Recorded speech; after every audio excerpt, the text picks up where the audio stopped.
Pro 3, Jaringan Berita Nasional.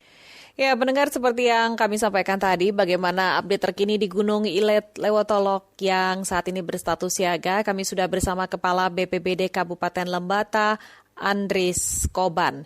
Pak Andris, selamat pagi. Selamat pagi, selamat buat pendengar RRI Pro 3. Iya, Pak Andris, kabarnya sebagian warga saat ini disarankan untuk mengungsi. Bagaimana situasi terkini? Pasca dikeluarkannya rekomendasi kenaikan level dari waspada ke siaga, itu memang di dalamnya ada konsideran untuk melakukan pengungsian bagi desa Jontona. Jam 10 itu keluar, jam 11.30 kita terima, jam 12 kami di lokasi untuk sosialisasi, berkoordinasi dengan Pos Pengamat Gunung Api. Pos Pengamat Gunung Api Lewotolok melakukan penyelidikan pemeriksaan teknis lagi di lapangan secara langsung. Kemudian kita rapat komando terbatas jam 7 malam sampai jam 11 malam dengan unsur terkait terbatas dari unsur Polres, TNI, Basarnas, pemerintah dari Bapak Asisten, Camat, Kepala Desa terkait dengan Pos Pengamat Gunung Api yang mempresentasikan hasil kajian lapangan, menunjukkan bahwa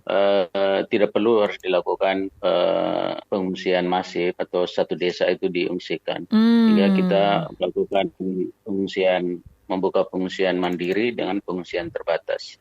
Oke, apa yang membedakan pengungsian mandiri dan pengungsian terbatas? Ini juga mungkin boleh disampaikan, Pak Andris. Di dalam rencana kontingensi kedaruratan Gunung Api Ilet Lewotolok itu 21 desa terdampak di seputar Gunung Api Lewotolok kita sudah siapkan 27 tempat pengungsian dengan pendekatan sister village. Nah, di dalam itu memang kita sudah menyediakan satu lokasi atau satu kelurahan untuk pengungsian itu.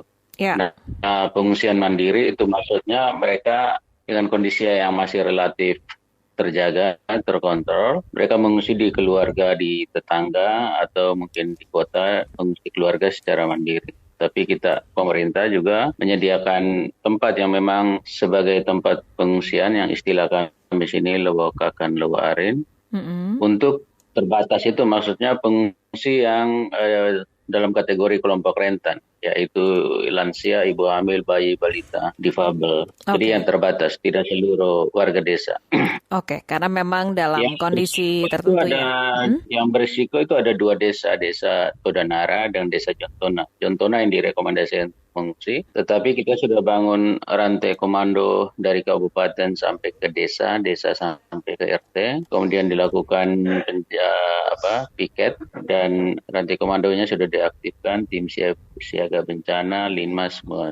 Jadi kalau ada kondisi dari hasil pantauan Pos Pengamat Gunung Api yang lebih berisiko lagi, kita ambil langkah dan itu sudah disiapkan. Kita juga sudah akan posko siaga darurat di kantor BPBD. Demikian. Baik, untuk saat ini warga masyarakat yang pengungsian terbatas itu kebutuhannya apa? Apakah sudah terpenuhi semua oleh BPBD atau ada kekurangan atau kendala tertentu, Pak? Kita kemarin dengan Ibu Kapolres, Perwira Penghubung Kodim, Bapak Camat, dan kita turun ke dua desa itu. Dan kita minta kalau pengungsian mandiri itu terdata, terlaporkan. Sementara untuk yang mau mengungsi terbatas yang kita sudah siapkan lokasinya itu belum ada pengungsi terbatas yang datang. Jadi kondisinya masih bisa terkendali dalam kesiapsiagaan. Oke, jadi sudah disiapkan tapi memang belum terpakai saat ini. Bisa dibilang demikian, Pak Andris ya? Ya, belum ya.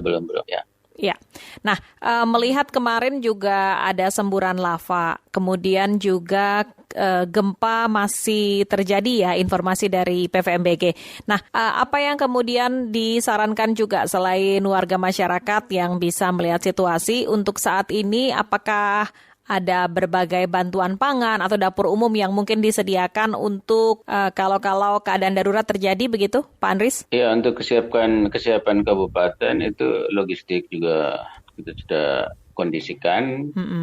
Terus kita ada 14 pos khusus. 14 pos khusus itu yang mengatur atau mempersiapkan hal-hal teknis, misalkan klaster kesehatan di Dinas Kesehatan, air dan sanitasi di Dinas Lingkungan Hidup, dan itu sudah diaktifkan, tapi masih terbatas karena pengungsian tidak masif. Ya.